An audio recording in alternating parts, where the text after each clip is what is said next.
ফজর এবং আসর এই দুই ওয়াক্ত নামাজ ইমানদারের জন্য পড়া অনেক সহজ হয়। যার অন্তরের মধ্যে নেফাকি আছে, কপটতা আছে, ইমান নিয়ে সন্দেহ সংশয় আছে, দুর্বলতা আছে, ওই কপাল পড়া হতভাগার জন্য ফজর পড়াটা কষ্ট হয়ে যায়, অর্থাৎ সে ফজর পড়তে পারে না।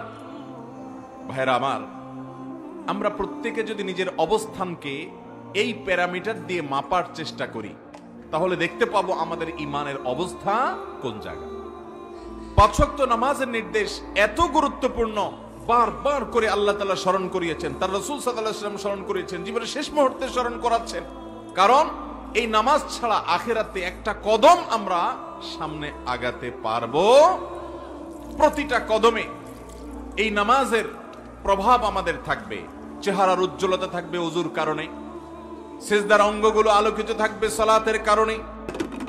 আপনার আখিরাতের জীবনে ভয়ঙ্কর পরিস্থিতির সামনে দুনিয়ার কোন মাস্তানি, সরদারি, টাকা পয়সা, প্রভাব প্রতিপত্তি, শিক্ষা দীক্ষা কোনো কিছু যখন কাজে লাগবে না, এই সালাত আপনার জীবনে অনেক বড় ভূমিকা রাখবে। সেজন্যই আহকামুল হাকিমিন, তিনি জানেন, তিনি গায়েবের মালিক, তিনি বারবার করে সালাত আদায় করতে বলেছেন। নবী করিম সাল্লাল্লাহু আলাইহি সাল্লামকে আল্লাহ মেরাজে নিয়ে দেখিয়েছেন নামাজ না পড়লে তার পরিণাম কি হয়, নামাজি ব্যক্তির তার পুরস্কার কি হয়।